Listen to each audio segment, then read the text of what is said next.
دعا فرمائے کہ ابو ہریرہ کی امی کو ہدایت کی بھیک دے دے، اس لیے میں دوڑ لگایا ہوں، میں جلدی گھر پہنچتا ہوں کہ میری امی اللہ کے نبی کی دعا جلدی قبول ہوتی ہے، میں آج دیکھنا چاہتا ہوں اپنی آنکھوں سے۔ بسم اللہ الرحمن الرحیم نحمدہ صلی اللہ رسول کریم اما بعد اعوذ باللہ من الشیطان الرجیم بسم اللہ الرحمن الرحیم الحمدللہ رب العالمین الرحمن الرحیم۔ میرے دوستوں محترم بزرگوں، اللہ تبارک تعالیٰ نے اپنے بندوں کو وہ چیز سکھا دیا ہے کہ کبھی بھی میرا بندہ میرے دربار میں آئے گا اور مجھے اس طرح سے پکارے گا تو میں اس کی مرادہ پوری کر دوں، اس کی دعا کو قبول کر لوں، اس کی خطا کو معاف کر دوں، اور وہ جو چاہے اس کو میں دوں، اس کی مغفرت کر دوں۔ یہ آیت سب کے زبان پر ہے، بچوں کے زبان پر، بوڑھوں کے زبان پر، عورتوں کے زبان پر، پاگلوں کے زبان پر، یہ سب کے زبان پر آسانی سے یہ یاد آ جاتی ہے کہ الحمدللہ رب العالمین، تمام تعریف اس اللہ کے لیے ہے جو تمام عالم کا رب ہے۔ رب کا نام آیا بیچ میں، رب نکلا ہے ربوبیت سے۔ اللہ تعالیٰ دھیرے دھیرے سلاتے ہیں، دھیرے دھیرے جگاتے ہیں، اس لیے اللہ تعالیٰ نے اپنے آپ کو رب فرمایا۔ دھیرے دھیرے بڑھاتے ہیں، تمہاری آنکھ تصور نہیں کر سکتی ہے، ہماری آنکھ تصور نہیں کر سکتی ہے بچے کیسے بڑھ جاتے ہیں، وہ ہم دیکھ نہیں سکتے ہیں، پودا کیسے بڑھتا ہے اس کو ہم دیکھ نہیں سکتے ہیں۔ اس لیے اللہ تعالیٰ نے اپنے آپ کو جو ہے بیچ میں رب فرمایا کہ تمام تعریف اس اللہ کے لیے ہے جو تمام عالم کا رب ہے۔ آگے فرمایا عالمین،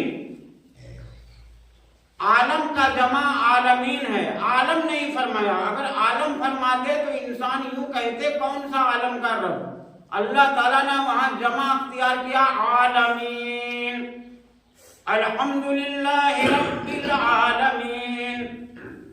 یہ آیت سب کے زبان پر ہے، اور ایسا نہیں کہا کہ رب المؤمنین، ایسا نہیں کہا رب المسلمین، ورنہ مسلمان لوگ یہ سوچتے کہ میرا ہی رب ہے۔ اور یہ بھی نہیں کہا اولیاء والمتقین، اولیاء کرام سوچتا کہ میرا ہی رب ہے۔ اور یہ بھی نہیں کہا انبیاء والمرسلین، انبیاء علیہ السلام سوچ لیتا کہ میرا ہی رب ہے۔ لیکن اللہ تعالیٰ نے وہاں عالمین لگایا کہ تمام عالم کا، ساتوں زمین ساتوں آسمان کے اندر میں جتنی چیزیں ہیں سب کو اس میں موقع دیا، کسی ایک کو نہیں، سب کو دیا، زمینوں کو بھی، آسمانوں کو بھی، انسانوں کو بھی، جناتوں کو بھی، حوروں کو بھی، فرشتوں کو بھی، پہاڑوں کو بھی، دریاؤں کو بھی، زہریلے جانوروں کو بھی، درندوں کو بھی، یعنی جتنے چیز ہے سب کو موقع دے رہا ہے، اپنوں کو بھی، غیروں کو بھی، لٹیروں کو بھی، رشوت خوروں کو بھی، دغابازوں کو بھی، تمام کے تمام کو اس آیت میں سب کو جوڑ لیا۔ اس لیے اللہ تعالیٰ فرماتے ہیں الحمدللہ رب العالمین، تمام تعریف اللہ کے لیے ہے جو تمام عالم کا رب ہے۔ آگے فرما رہا ہے کہ الرحمن الرحیم، بڑا مہربان ہے، بڑا رحم کرنے والا ہے، بڑا مہربان ہے، بڑا رحم کرنے والا ہے۔ کتنا بڑا رحم کرنے والا ہے! 99 ماں کی محبت ایک طرف ہوگی، اللہ کی محبت ایک طرف ہوگی۔ 99 ماں مل کر کے محبت کرنا چاہے کسی سے تو ان کے مقابلے میں اللہ تعالیٰ نے اپنے پاس 99 در محبت رکھتے ہیں۔ ایک ماں جتنے بچے سے محبت کرتی ہے، اللہ تعالیٰ فرماتے ہیں کہ میرے پاس 99 ماں کی محبت ہے۔ اتنا جو ہے اللہ تعالیٰ رحم انسان پر فرماتے ہیں کہ بڑا مہربان ہے، بڑا رحم کرنے والا ہے۔ شیطان نے وعدہ کر لیا کہ میں اولاد آدم کو جرم عظیم کراتا چلا جاؤں گا۔ اللہ تعالیٰ فرماتے ہیں کہ میں رب عظیم ہوں، معاف کرتا چلا جاؤں گا۔ یہ فضیلت جو ہے اللہ کے نبی کو اللہ تعالیٰ نے دیا، قرآن پاک کو نازل کی اللہ تعالیٰ نے ہمارے آقا انعامدار تاجدار مدینہ سردار نبی سرور کونین احمد مصطفیٰ محمد مصطفیٰ صلی اللہ علیہ وسلم پر نازل فرمائی۔ یہ جو ہم لوگ خوش قسمت ہیں کہ حضور پاک صلی اللہ علیہ وسلم کی امتی ہیں۔ اگلے انبیاء علیہ السلام ترستے تھے کہ یا اللہ مجھے نبی نہ بنا اور حضور پاک صلی اللہ علیہ وسلم کی امت میں پیدا فرما، اور ہم لوگوں نے مانگے نہیں، اور اللہ تعالیٰ نے ہمیں اور آپ کو جو ہے اللہ کے نبی کی امتی بنایا ہم لوگوں کو۔ اس حساب سے ہم لوگ خوش قسمت ہیں۔ سلیمان علیہ السلام کا تخت ہوا میں اڑتے تھے، اس وقت اس کے قوم جو تھے، اس کی امت جو تھی، وہ کہہ رہی تھی کہ ہمارے نبی کا مرتبہ دیکھو، ہوا میں تخت اڑ رہا ہے۔ ہوا میں تخت کہاں اڑتے تھے؟ بادلوں کے نیچے نیچے۔ سلیمان علیہ السلام کا تخت اڑتے تھے بادلوں کے نیچے نیچے، اوپر نہیں۔ اور ہمارے آقا نامدار تاجدار مدینہ سردار نبی سرور کونین احمد مصطفیٰ محمد مصطفیٰ صلی اللہ علیہ وسلم کی سواری کہاں پر گزرتے ہیں؟ جہاں جبرائیل امین کا پر چلتے ہو اللہ کے نبی کے قدم بڑھتے ہیں۔ اس نبی کی ہم امتی ہیں۔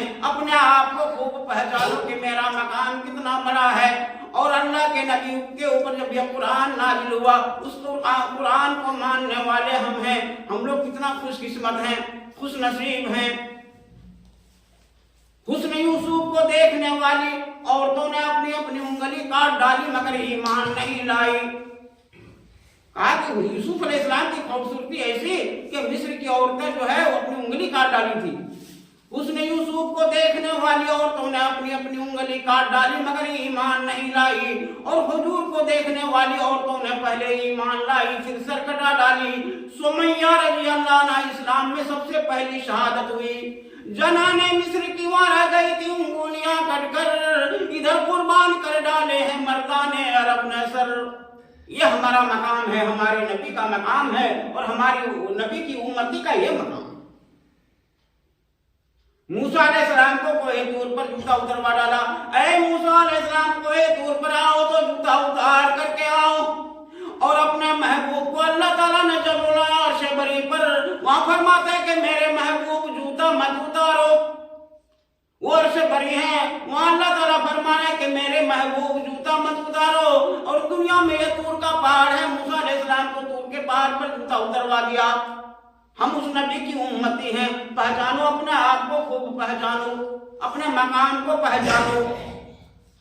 صحابہ نے اللہ کے نبی کی دعا کو قبول ہوتے دیکھا، جبرائیل علیہ السلام کو آتے جاتے دیکھا۔ صحابہ نے اللہ کے نبی کی دعا کو قبول ہوتے بھی دیکھا، اور جبرائیل علیہ السلام کو آتے جاتے بھی دیکھا۔ ایک مرتبہ ابو ہریرہ رضی اللہ عنہ آ گئے اللہ کے نبی کے دروازے پر، بے تحاشا رو رہے ہیں۔ اللہ کے نبی نے دریافت فرمایا، ابو ہریرہ کیا بات ہے، کیوں رو رہے ہو؟ کہا کہ مجھے ماری ہے۔ کہا کہ کس نے ماری ہے؟ بول نہیں سکتے تھے، مجھے ماری ہے۔ کہا کہ کس نے ماری ہے؟ دو تین مرتبہ اس طرح سے پوچھا، تب کہا کہ میری امی نے ماری ہے۔ کہا پھر امی نے کیوں ماری؟ کہا کہ میری امی نے پوچھا کہ بیٹا تم کہاں گئے تھے؟ تو میں نے کہا کہ میں اللہ کے نبی کے دروازے پر گئے تھے، جس کے دروازے پر جبرائیل امین آیا کرتے ہیں، اس لیے میری امی نے مجھے مارا کہ تم مسلمان ہو گئے، اس لیے میری امی نے مجھے مارا۔ کہا تب تو ماں بیٹا کا جھگڑا ہے، میں اس میں کیا دخل گیری کروں؟ کہا کہ یا رسول اللہ جو خدا ہدایت کی بھیک مجھے دے سکتے ہیں وہ میری امی کو بھی دے سکتے ہیں۔ کہا بے شک دے سکتے ہیں۔ کہا میری امی کے لیے آپ دعا فرما دیجئے۔ اللہ کے نبی نے ہاتھ اٹھا دیا، یا الہ العالمین ابو ہریرہ کی امی کو ہدایت کی بھیک دے دے۔ اتنا کہنا تھا کہ ابو ہریرہ جا کر کے دوڑے ہوئے اپنے گھر کی طرف جا رہے ہیں۔ لوگوں کو بات سمجھ میں نہیں آئی، ابھی تو یہ روتے روتے جا رہے تھے، ابھی تو یہ پھر دوڑتے دوڑتے جا رہے ہیں، بات کیا ہے؟ پیچھے سے کرتا کا دامن پکڑا۔ کہا ابو ہریرہ کیا بات ہے، تم دوڑتے دوڑتے جا رہے ہو گلی کوچے میں، عورتیں تم کو پاگل کہے گی۔ کہا کہ چھوڑو میری امی کے لیے عقائے نامدار تاجدار مدینہ سردار نبی سرور کونین احمد مصطفیٰ محمد مصطفیٰ صلی اللہ علیہ وسلم نے دعا فرمائی کہ ابو ہریرہ کی امی کو ہدایت کی بھیک دے دے، اس لیے میں دوڑ لگایا ہوں، میں جلدی گھر پہنچتا ہوں کہ میری امی اللہ کے نبی کی دعا جلدی قبول ہوتی ہے، میں آج دیکھنا چاہتا ہوں اپنی آنکھوں سے۔ صحابہ اس طرح سے تھے کہ میں جلدی گھر پہنچتا ہوں یا کیا اللہ کے نبی کی دعا جلدی قبول ہوتی ہے، میں وہ دیکھنا چاہتا ہوں۔ یہاں سے جیسے گھر پہ پہنچے دیکھا دروازہ بند، کہا کہ امی دروازہ کھولو، امی دروازہ کھولو۔ اندر سے آواز آئی کہ بیٹا کیوں گھبرا رہے ہو، تھوڑی دیر رک جاؤ، میں نہانے کے لیے بیٹھی ہوں۔ اور نہانے کی پانی ابو ہریرہ کے کان میں آ رہی تھی، پانی کی آواز آ رہی تھی۔ ابو ہریرہ فرما رہے ہیں کہ امی جلدی دروازہ کھولو۔ امی نہا دھو کر کے تیار ہو گئی، پھر دروازے کو کھولا، کہا کہ بیٹا کو دیکھ کر کے پسینہ پسینہ ہو گیا اور جا کر کے آنکھوں سے آنسو جا رہے ہیں، گھبراہٹ ہے، تھرتھراہٹ ہے۔ کہا کہ بیٹا تم کو کس نے ڈرایا، کس نے دھمکایا، کس نے مارا جو یہ حالت ہے، پریشان ہو رہے ہو؟ کہا کہ میری امی مجھے ابھی تو نے ماری تھی، پھر میں مار کھانے کے لیے میں پھر سے آیا ہوں، مجھے مارو۔ کہا کہ بیٹا وہی مار کر کے تو میں پچھتا رہی ہوں کہ میرے دل پر ابھی ایک چوٹ لگی کہ میرا بیٹا مسلمان ہو گیا، میں بھی سوچی کہ میں بھی مسلمان کلمہ پڑھ کر کے میں بھی مسلمان ہو جاؤں۔ ابو ہریرہ کو اس بات کی یقین آ گئی کہ جیسے اللہ کے نبی نے ہاتھ اٹھایا ویسے میری امی نہانے کے لیے بیٹھ گئی تھی۔ ابو ہریرہ کی امی فرما رہے کہ ابو مجھے لے چلو اللہ کے نبی کے دروازے پر، میں کلمہ پڑھ کر کے میں مسلمان ہو جاؤں۔ یہ ہمارے نبی کی شان ہے، ہمارے نبی کی امتی ہم لوگ ہیں، نبی کی امتی ہیں۔ اپنا مقام کو دیکھو، اللہ تعالیٰ نے کتنا مرتبہ ہم لوگوں کا رکھا ہے جو ہم اپنے آپ کو نہیں پہچان سکتے ہیں۔ خوش قسمت ہے ہم لوگ جو اللہ کے نبی کی امتی ہم لوگ ہوئے ہیں۔ اللہ تعالیٰ کہنا سننے سے زیادہ ہمیں اور آپ کو عمل کرنے کی توفیق عطا فرمائے اور سچا اور پکا مسلمان بنائے، اور خاتمہ ہمارا بھی ہو تو ایمان پر ہمارا خاتمہ ہو۔